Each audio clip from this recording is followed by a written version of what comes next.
Hi everyone, we are taking another question on cross-text connection. Now this is a difficult level question, so be mindful about the question stem, the reading of the text and elimination, right? Now let's go ahead and take up the first step, that is read the question stem. What is the question stem asking us to do? Based on the text, both Sykes or just S in text 1 and the scholars in text 2 would most likely agree with which statement.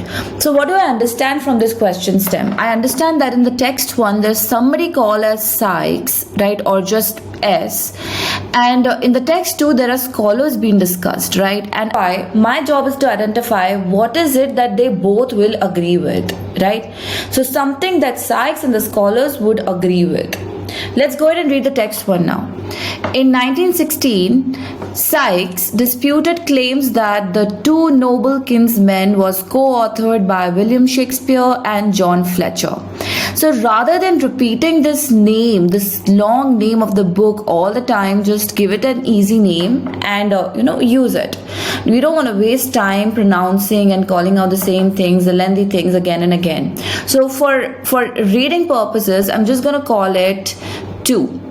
Right? So this Sykes person is disputing a claim. What is that claim? That this particular book 2 was co-authored by Shakespeare and John Fletcher.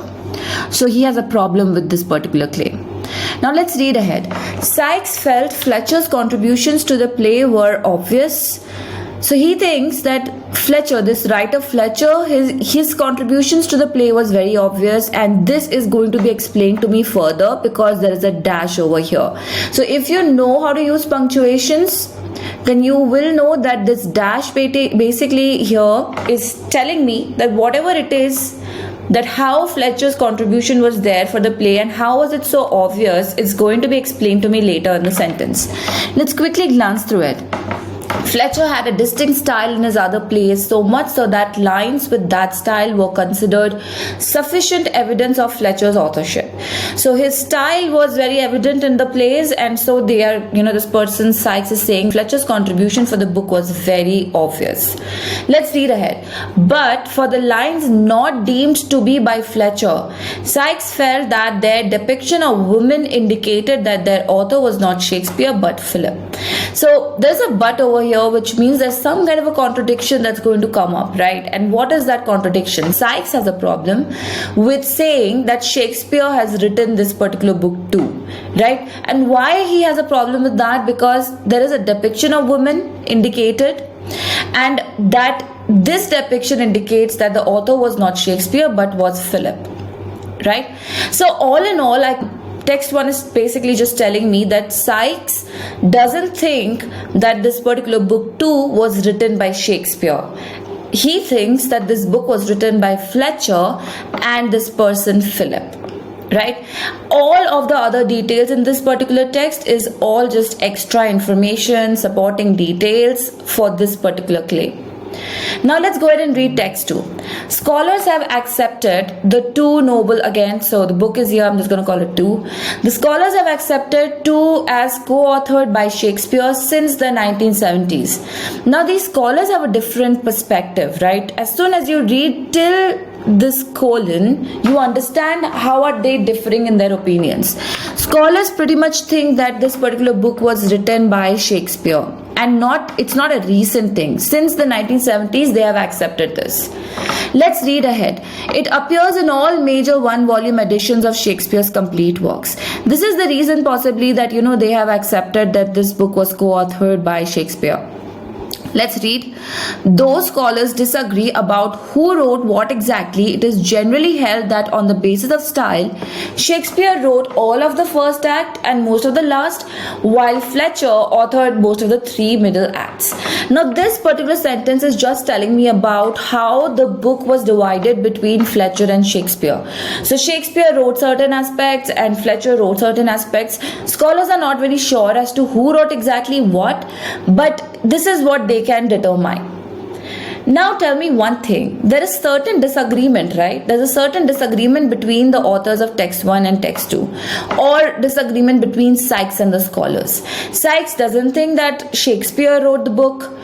and scholars have accepted or they agree that that Shakespeare definitely co-authored this book. Correct? But this is the difference. I'm not supposed to identify the difference. I'm supposed to identify something that they both agreed with. Now, what is it that they both would have agreed with?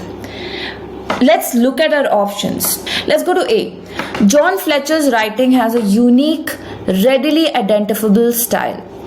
Now, this option is simply telling me about John Fletcher's writing style, correct? And his writing style has been mentioned in text 1 and text 2 as well. Now, this is simply telling me his writing style, nothing about the opinion that they both disagree with. Nothing about the opinion that Sykes and the scholars disagree with, right? So I'm just going to hold on to it. I don't really find anything wrong over here, but I'll just go to B and start eliminating. See if I can eliminate the other options. B. The women characters in John Fletcher's plays are similar to the women characters in Philip Messenger's play.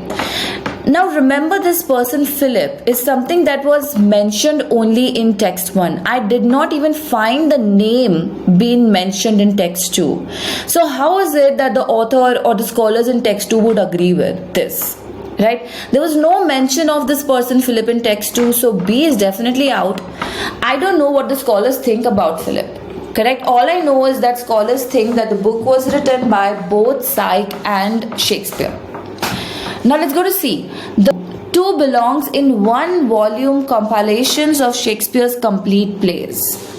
Okay, so this mention of this particular book and it being a part in one volume compilation of Shakespeare was something that I saw in text 2 alone. Remember, in text 1, Sykes doesn't even think that Shakespeare wrote it. So why would he say that this particular book is in something that was written by Shakespeare? So this is definitely out.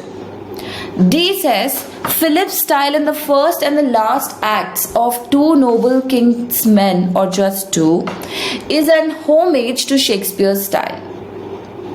Now, how is Philip's style related to Shakespeare's style is not even mentioned in text 1. In text 1, Sykes simply said that he doesn't think that Shakespeare was a part of the book. He thinks that Fletcher and Philip wrote the book, right? There's no such mention. There's no relation being drawn between Philip's style and Shakespeare's style. So this is also out, and this is what you're left with. Option A is the correct choice. Fletcher is somebody who has been discussed in both the texts. Scholars do believe Fletcher was a part of the book. Text 1, Sykes also believes that Fletcher was a part of the book. So I'm going to pick up A as my answer.